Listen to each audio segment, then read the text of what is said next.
अस्सलाम वालेकुम students, professor Aamir Afzal English pros के साथ आपके सामने। इंग्लिश प्रोज़ में हम लोगों ने पिछली कुछ वीडियोस में डिस्कस किया 19th सेंचुरी के एक बड़े इम्पॉर्टेंट प्रोज़ राइटर और artist, art critic and pros writer John Ruskin को। जॉन रस्किन की हमने लाइफ हिस्ट्री पढ़ी, उनके आर्ट क्रिटिसिज्म के बारे में पढ़ा, उनकी थियरी ऑफ प्रोज़ पढ़ी। उसमें हमने एक ऐसे पहले डिस्कस किया था, that was one work. John Ruskin's essays are not basically essays. These are in fact different lectures delivered on different occasions at different places, mostly at different universities or different institutes. ये वाला जो essay है war के ऊपर बड़ा important है, बड़ा important topic था।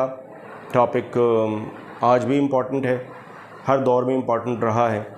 ये भी एक लेक्चर है और मज़े की बात ये कि ये जो लेक्चर है ये एक मिलिट्री का जो इंस्टीट्यूट है जहाँ पर सामने उनके सोल्जर्स बैठे हैं, उनसे वो ख़िताब कर रहे हैं और उनसे एक ऐसे आप कह लें कि सेलिब्रिटी को मौका मिला सोल्जर्स से बात करने का जो बेसिकली ख़ुद जंग के ख़िलाफ़ है, जो ख़ुद आर्ट क्रिटिक हैं, और वो क्या कमाल ख़ूबसूरती से जंग की मुख्तलिफ़ किस्में और जंग की मुख्तलिफ़ जो शक्लें हैं वो, और फिर जंग का आर्ट के साथ जो रिलेशनशिप है वो कैसे वाज़े करते हैं, ये हम देखते हैं। यानी जब वो अपना लेक्चर स्टार्ट करते हैं जॉन रस्किन, तो जो सबसे पहली चीज़ जिसका वो ज़िक्र करते हैं वो है द क्लोज़ रिलेशनशिप और the close connection between art and war. अच्छा, अब पहला जो थोड़ा सा टाइम है वो उन्होंने इस बात पे स्पेंड किया कि तारीख़ में जितनी भी बड़ी कौमें आई हैं, जिसमें आपके सामने इजिप्शियंस हैं, रोमन्स हैं, ब्रिटिश हैं इवन, और जितनी भी बड़ी एम्पायर्स आई हैं, ग्रीक्स हैं, ग्रीक का नाम मैं यहाँ लिखना भूल गया, ग्रीक्स भी हैं इसके अंदर। तो ये वो कौमें थीं जिनका आप कह लें कि अगर हम देखें इनका कंट्रीब्यूशन आर्ट में, नॉलेज तमाम तरह का नॉलेज, आर्ट या जंग। अब जंग भी एक ख़ास किस्म का आर्ट है, जंग लड़ना भी एक आर्ट है, उसमें वेपन्स इन्वॉल्व, उसमें स्ट्रैटेजी इन्वॉल्व है। तो बकौल रस्किन के जितनी बड़ी नेशंस थी वो आर्ट और वॉर दोनों में इक्वली आप कह लें कि आर्टिकुलेट थी, इक्वली एक्सपर्ट थी।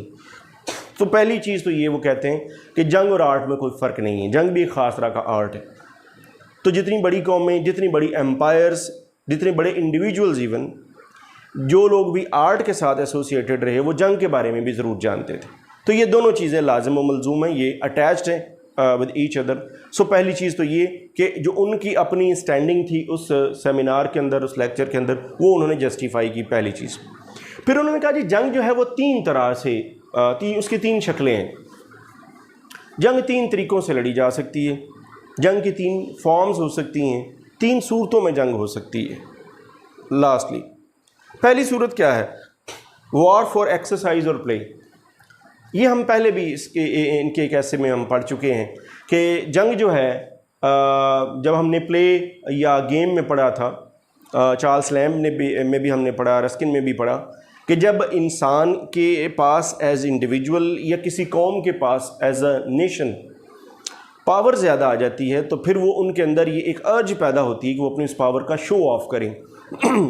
जब कौम के पास आती है, एम्पायर के पास आती है, तो वो फिर ये करते हैं कि उनके अंदर एक ख़ास किस्म का एक्सपेंशनिस्ट डिज़ायर उनके अंदर पैदा होती है। या बाज़ औक़ात ऐसे रूलर्स होते हैं जिनके अंदर बड़ी एक आप कह लें बड़ी प्लेफुल नेचर होती है उनकी, और वो बड़े एडवेंचरस तबीयत के होते हैं और उनके पास और कोई तरीका नहीं होता अपनी ताकत को शो करने का सिवाय इसके कि किसी नेबरिंग स्टेट के साथ जंग छेड़ दें। तो जो सबसे पहली शक्ल है अकॉर्डिंग टू रस्किन वो ये है कि war is the exercise for personal power. अब ये उन्होंने कहा पहली चीज़ ये इंसान के अंदर एक इंस्टिंक्ट है, इंसान के अंदर एक डिज़ायर है कि जब वो पावरफुल होगा तो वो अपनी पावर को शो करेगा। अब फिर उन्होंने कहा कि जिस नेशन में या जिस नेशन का जो रूलर है वो ये शो ऑफ पावर करेगा तो उसमें उसको बहुत सारे सोल्जर्स की ज़रूरत पड़ेगी, उसको बहुत सारे उसने एक आर्मी बिल्डअप करनी है, वो आर्मी उसको चाहिए मुख्तलिफ महाज़ों पे لڑنے کے لیے. تو کہتے ہیں کہ جب ذاتی خواہش کی بنیاد پہ، پرسنل ڈیزائر کی، یہ ارج کی بنیاد پہ جنگ ہوگی اور لوگ سپاہی بنیں گے، تو سب لوگ سپاہی نہیں بنیں گے، کچھ لوگ سپاہی بنیں گے. یہ سپاہی کون بنیں گے؟ جن کے اندر ایک ایڈونچرس، ایک آپ کہہ لیں کہ ان کا ایپٹیٹیوڈ ہوگا، ان کا ٹیلنٹ ہوگا، ان کے اندر آرٹسٹک کوالٹی کم ہوگی. تو سولجر وہ بنے گا جس کے اندر فائٹنگ کی پاور موجود ہوگی، فائٹنگ کا ایپٹیٹیوڈ موجود ہوگا. آگے چلیں آرٹسٹ چاہے آپ جتنے مرضی ویل بلٹ ہیں، آپ بہت اسٹرانگ ہیں، فزیکلی فٹ ہیں، آپ کے اندر ایپٹیٹیوڈ نہیں ہے لڑنے کا، تو آپ سولجر نہیں بنیں گے، آپ آرٹسٹ ہی بنیں گے. تو اس صورت میں قوم کے اندر اپنے ٹاپ لیڈرشپ کی خواہشات کو پورا کرنے کے لیے سب لوگوں کا سولجر بننا ضروری نہیں ہے.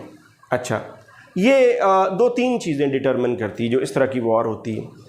پہلی چیز تو یہ ڈٹرمن کرتی ہے کہ یہ خاص طرح کا کمپٹیشن ارائز کرتی ہے امنگ پبلک پہلے نمبر پہ، اور اس کے بعد امنگ ڈفرینٹ نیشنز.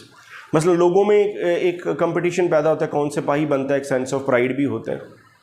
جبکہ ایک قوم کے دوسرے قوم کے ساتھ یا ایک وقت میں جو سپر پاورز ہوتی ہیں ان کے درمیان ایک کمپٹیشن کو فروغ دیتا ہے، پہلی چیز. دوسری چیز، اس طرح کی جو جنگ ہوتی ہے اس میں کیونکہ جو ہوتے ہیں آپ کے پاس ویپنز، وہ پائل اپ کیے ہوئے ہوتے ہیں، ڈھیر لگا ہوا ہوتا ہے، بہت زیادہ ہتھیار ہوتے ہیں، تو وہ ہتھیار کم کرنے میں کام دیتی ہے. اور تیسری جو چیز ہے وہ یہ کہ ایک فزیکل ڈسٹریس بنا ہوا ہوتا ہے وار کا، وہ کم ہو جاتا ہے. ایک ہسٹیریا جو کریٹ کیا جاتا ہے وہ کم ہو جاتا ہے. اس وار کے یہ 3 ریزنز ہیں جن کی بنیاد پہ اس جنگ کا جو ہسٹیریا وہ ذرا کم ہوتا ہے. پہلی چیز میں نے بتائی کمپٹیشن جب ایک دفعہ لگتا ہے کمپٹیشن از اوور، جنگ کے بعد ہتھیار کم ہو جاتے ہیں اور ایک وار ہسٹیریا جو ہے وہ کم ہوتا ہے.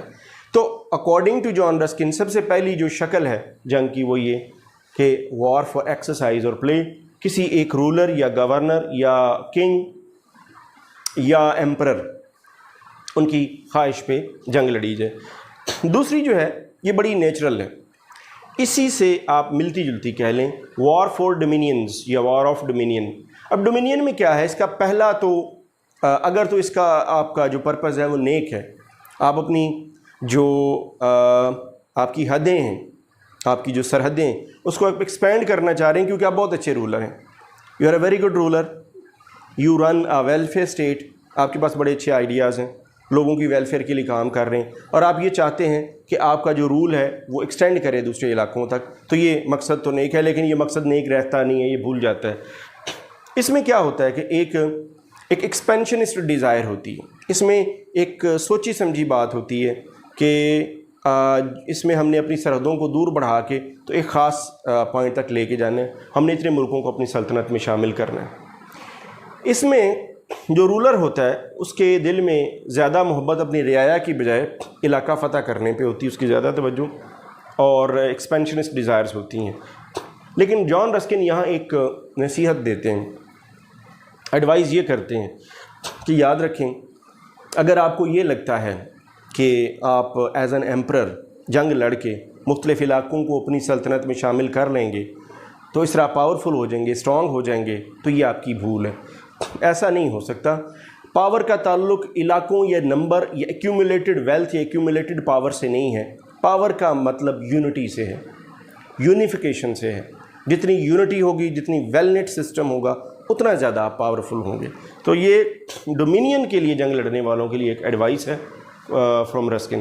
تو یہ دوسری شکل ہوگی. اب آپ یہ سمجھ رہے ہوں گے کہ یہ اور یہ دونوں سیم ہیں، ان دونوں میں صرف ایک فرق ہے. اس میں فرق یہ ہے کہ یہ والی جو ہے it is purely based on the personal Dzire, personal adventurous nature of the king اور رولر. جبکہ یہ والی جو ہے یہ ایز اے نیشنل آپ پرائڈ کے طور پر، یا ایک نیشن جو ہے ایم کرتی ہے کہ ہم نے اپنے آپ کو ایکسپینڈ کرنا ہے. اگر ہم ایکسپینڈ نہیں کریں گے تو کوئی دوسرا ایکسپینڈ کرے گا، ہم کسی کی لپیٹ میں آ جائیں گے. تو اس لیے یہ دوسری اس میں ان دونوں میں یہ فرق ہے. تیسری سب سے زیادہ امپورٹنٹ، سب سے کامن، سب سے زیادہ لیگل، سب سے زیادہ لیجیٹیمیٹ کائنڈ آف وار ہے جو شاید دنیا میں سب سے زیادہ جنگ لڑی جاتی ہے، that is war for defence. Noble deed ہے پرسنل ڈیفینس. ہر as an individual, as a nation, as a community, as a culture, ہر بندے کا بنیادی ہے کہ it's the basic right of everyone to defend oneself. Duty ہے، یہ پوری قوم پہ ڈیوٹی ہوتی ہے، سب نے سولجرز بننا ہے. جب جنگ مسلط ہو جاتی ہے تو پھر everyone has to become a soldier, तो फिर सब ने सोल्जर बनना है। लव फॉर लैंड हर एक के ब्लड में होती है, एक सेंटिमेंटल अटैचमेंट होती है अपनी लैंड के साथ, उसको इन्हांस भी किया जाता है, जंगी तराने बनाए जाते हैं और लोगों को सुनाए जाते हैं, लोगों के इमोशंस जो हैं वो उनको एक्साइट किया जाता है। नेशनल लेवल पे, गवर्नमेंट के लेवल पे प्रोपेगेंडा भी किया जाता है अपनी कौम को अलर्ट रखने के लिए। तो ये एक लेजिटिमेट है, सेंस ऑफ प्राइड इसमें पाई जाती है। इसमें वो कहते हैं कि इसमें एक ही चीज़ होनी चाहिए कि जो आपके लीडर्स हैं they need to be noble and honest. अगर आपके लीडर्स नोबल हैं, ऑनेस्ट हैं, they do something for the welfare of their subjects, अपने लोगों के लिए, तो वो रूलर हों और गाइड हों, वो लोगों को बता सकें कि कब जंग लड़नी, कब उनको डिफेंड करना है। उनके अंदर एडवेंचरस एक्सपेंशनिस्ट डिज़ायर की बजाय जो लोग ऑलरेडी मौजूद हैं, जो अपनी रियाया ऑलरेडी मौजूद है, उनकी वेलफेयर के लिए कुछ करना जानते हो, बजाय इसके कि वो नए नए महाज खोलें और अपनी आवाम और अपनी कौम और अपने वसाइल का कुछ ज़ाया करें, उनको वेस्ट करें। तो ये तीसरी किस्म होगी। अब ये एक मैंने आपके सामने ओवरव्यू रखा जॉन रस्किन के ऐसे वॉर का, जिसमें उन्होंने पहले वॉर और आर्ट को आपस में लिंक किया और फिर 3 किस्में, 3 काइंड्स ऑफ वॉर जो है वो उन्होंने बड़ी डिटेल में आपके सामने डिस्कस की। मैंने एक ब्रीफ ओवरव्यू दिया ताकि आपको ब्रीफली समझ आ जाए। आप इसकी टेक्स्ट या इसकी क्रिटिकल समरी अगर आप पढ़ेंगे तो इंशाल्लाह आपको ये क्लियर हो जाएगा। With some more lectures on prose I will come back later on. Thanks for watching.